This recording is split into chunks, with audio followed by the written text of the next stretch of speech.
Todos, bienvenidos a mi canal de YouTube.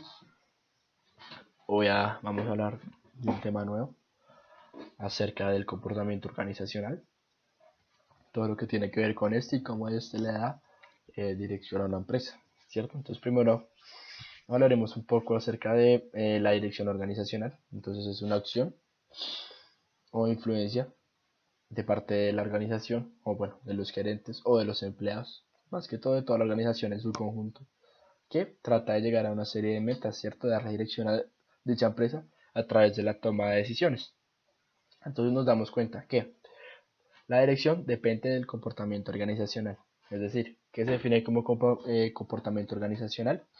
Sería, por así decirlo, todo lo que tiene que ver, valga la redundancia, cómo se comporta dicha organización y cómo podemos medir todo esto e influir en un mejor comportamiento o por el contrario, también influir en un mal comportamiento, ¿cierto? Entonces empezamos que dicho comportamiento organizacional es el análisis de las acciones que realiza cierta persona en el ámbito laboral.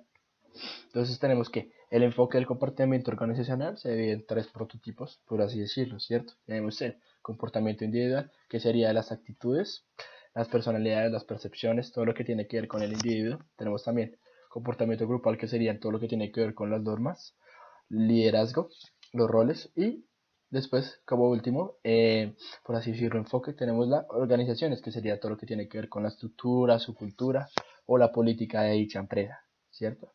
Después tenemos que, entonces, el objetivo del comportamiento organizacional es explicar e influir un buen comportamiento o, sí, un buen comportamiento en una empresa, ¿cierto? Entonces, ¿qué busca el comportamiento organizacional? Por ejemplo, influir y predecir.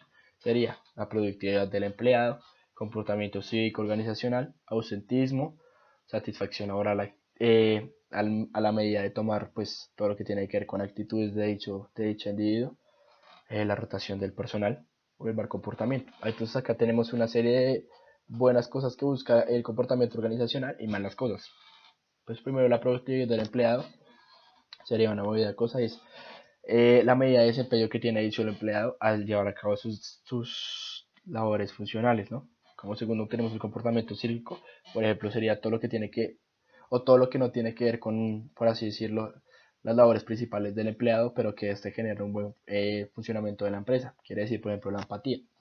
La empatía, pues no está, por así decirlo, es una principal función del comportamiento cívico, pero este genera por así decirlo, una mayor dirección a la empresa, ¿cierto? Después tenemos un mal comportamiento que sería el ausentismo, por ejemplo, cuando una persona no va a trabajar y no tiene ninguna, por así decirlo, excusa, eso sería el ausentismo. La rotación del personal involuntario, es decir, cada uno hace tareas que ni siquiera le tocan, o el mal comportamiento en el lugar del trabajo, es decir, no sigue las normas, etc. Todo esto trata, por así decirlo, de predecirlo y de influenciar el comportamiento organizacional para que pase en mayor medida, por ejemplo, como la productividad del empleado o el comportamiento cívico, y pase en menor medida como el ausentismo de trabajo y la insatisfacción del empleado, ¿no? Valga la redundancia. Otro tema muy importante que se me viene a la cabeza es la satisfacción laboral del individuo, ¿cierto? Esta se mide como las actitudes muy importante en este, por así decirlo, en este tema que es el comportamiento organizacional, como las actitudes y la medida de estas se tiene en cuenta para saber si dicho empleado tiene una satisfacción o no de su labor, ¿cierto? Entonces tenemos, como bien decíamos, las actitudes y el desempeño laboral.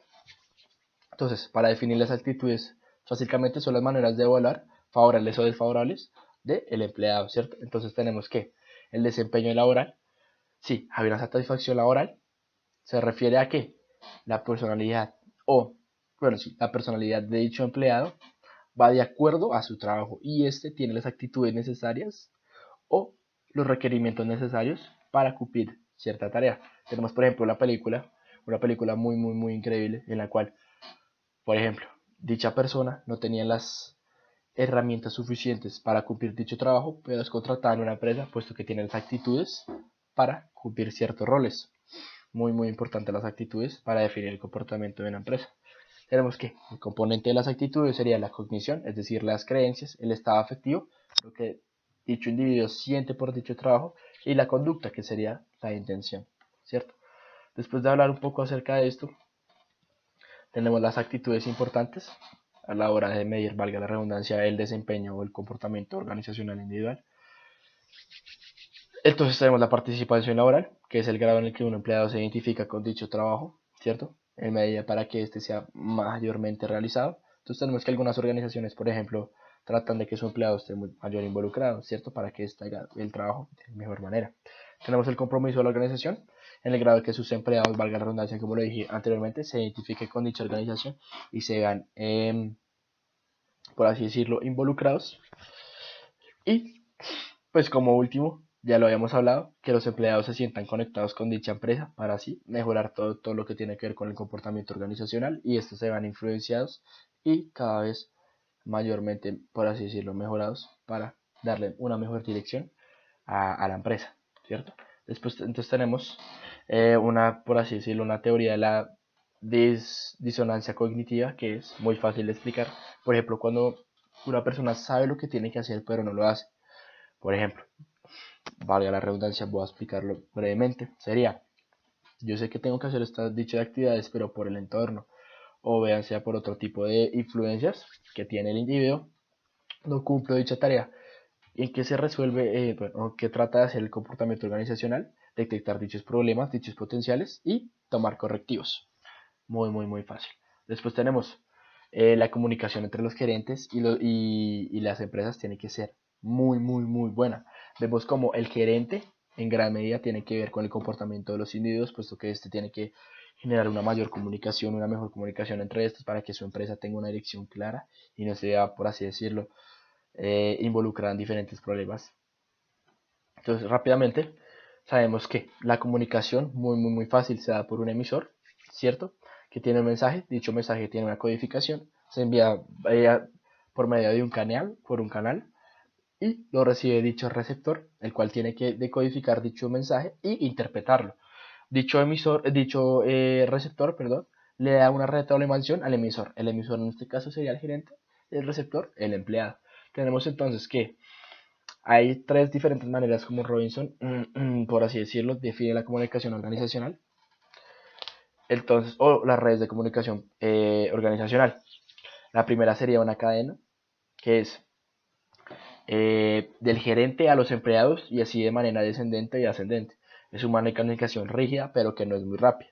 Segundo tenemos rueda, ¿qué pasa? Del primero al segundo, el segundo le hace una retroalimentación al primero y el primero se lo manda a los terceros. Dicha comunicación tiene, por así decirlo, una retroalimentación mucho más fuerte, pero también es muy lenta. Y tercero, tenemos canales o comunicación organizacional en todas las direcciones. ¿Qué pasa con este? Que sí, la información es, por así decirlo, errónea. Tenemos lo que se podría conocer como un teléfono roto y no hay, por así decirlo, como un filtro de dicha información y cada uno puede meterle sus, por así decirlo, sesgos a dicha información que están transmitiendo de canal a otro. Espero hayan entendido un poco más acerca de qué es el comportamiento organizacional, un concepto súper fácil que la dirección a una empresa y cómo el comportamiento organizacional de individuos, grupos, le da dirección a dicha empresa. Espero verlos en un próximo video y que tengan buena noche.